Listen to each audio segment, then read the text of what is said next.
மிக முக்கியமான சம்பவம் ஒன்று நடைபெற்றிருக்கின்றது.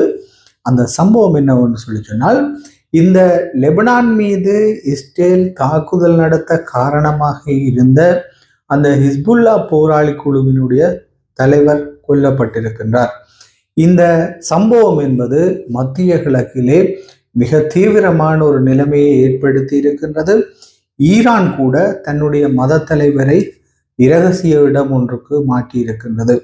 உண்மையிலேயே இந்த ஹிஸ்புல்லா போராளி அமைப்பினுடைய தலைவர் கொல்லப்பட்டது இவ்வாறு, இந்த சம்பவத்தின் பின்னர் இடம்பெற்றிருக்கக்கூடிய சம்பவங்கள் என்ன போன்ற சில முக்கியமான விடயங்களை இந்த பதிவிலே பார்க்க இருக்கின்றோம்.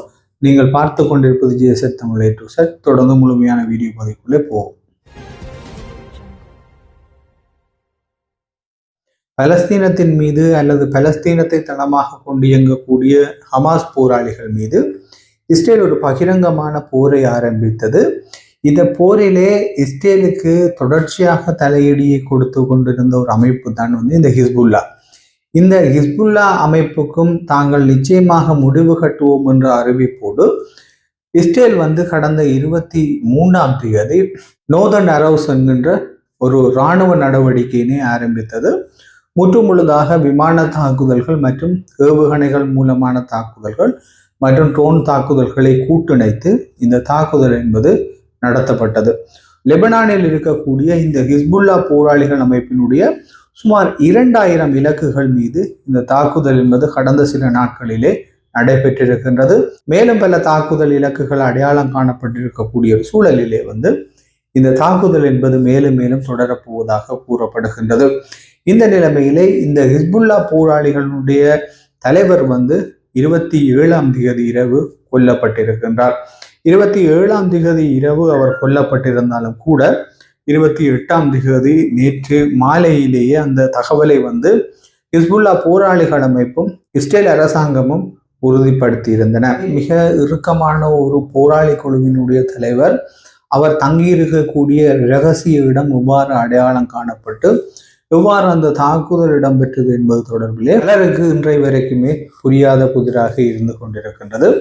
இந்த நிலைமையிலே இதுவரையில் வெளியான தகவல்களின் அடிப்படையிலே லெபனானுடைய பெய்ரூட் நகரத்திலே இருக்கக்கூடிய இந்த ஹிஸ்புல்லா போராளிகள் அமைப்பினுடைய தலைமையகத்தின் கீழே கிட்டத்தட்ட 8 மீட்டர் தொடக்கம் 80 மீட்டர் வரையான ஆழத்திலே நிலத்திற்கு கீழே சுரங்க பாதைகள் மற்றும் இரகசிய பாதுகாப்பு அறைகள் அமைத்திருப்பதாக, குறிப்பாக ஹிஸ்புல்லா போராளிகள் குழு அமைத்திருப்பதாக இஸ்ரேலுக்கு கிடைத்த இரகசிய தகவல் ஒன்றின் அடிப்படையிலே இஸ்ரேலினுடைய புலனாய்வு அமைப்பு அந்த இரகசிய நிலக்கீழ் அறைகளிலே இந்த ஹிஸ்புல்லா போராளி குழுவினுடைய தலைவர் மறைந்திருப்பதாக உறுதிப்படுத்தியதன் அடிப்படையிலே 27ஆம் தேதி சுமார் 6 கட்டிடங்களை இலக்கு வைத்து இந்த பெய்ரூட் நகரத்திலே இருக்கக்கூடிய இந்த ஹிஸ்புல்லா போராளிகளுடைய தலைமையகம் உட்பட 6 கட்டிடங்களை இலக்கு வைத்து சுமார் 80 டொன் வெடிமருந்துகளை இஸ்ரேலினுடைய விமானப்படைகள் வீசியதாகவும், குறிப்பாக இந்த நிலத்திற்கு கீழே இருக்கக்கூடிய சுரங்கங்களை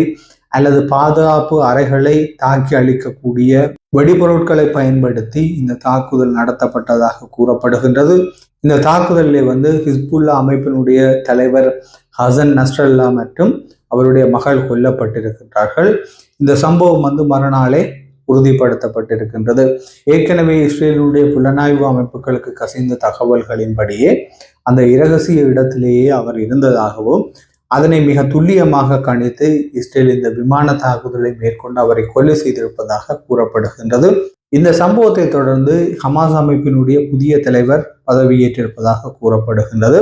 அதே சமயம் இந்த ஹிஸ்புல்லா போராளிகளுக்கு ஆதரவாக மிக தீவிரமான கருத்துக்களை கூறிய, குறிப்பாக இந்த இஸ்லாம் நாடுகள் இஸ்ரேல் மீதான கூட்டு போருக்கு தயாராக வேண்டும் என்ற கருத்தை தெரிவித்திருந்த ஈரானுடைய மத தலைவர் பாதுகாப்பான இரகசிய இடத்திற்கு மாற்றப்பட்டிருப்பதாக கூறப்படுகின்றது. காரணம், இஸ்ரேலினுடைய தொடர்ச்சியான தாக்குதல் நடவடிக்கைகள் இடம்பெறலாம் என்ற அடிப்படையிலே இந்த நடவடிக்கை எடுக்கப்பட்டிருப்பதாக கூறப்படுகின்றது. ஏற்கனவே ஐநாவிலே உரையாற்றுகின்ற போது இஸ்ரேல் மிக தெளிவாக இந்த ஹிஸ்புல்லா போராளிகளுக்கு எதிரான போர் என்பது தொடரப் போகின்றது என்ற அறிவித்தலை வெளியிட்டிருக்கக்கூடிய சூழலிலே இந்த விடயம் நடைபெற்றிருப்பது மத்திய கிழக்கிலே போர் பதற்றம் உயிர்ப்புடன் இருப்பதை காண்பிப்பதாக இருக்கின்றது. இதான் இன்றைய பதிவுடைய பிரதான விடயம். நாளை மேலும் ஒரு வீடியோ பதிவில் சந்திப்போம். நன்றி, வணக்கம்.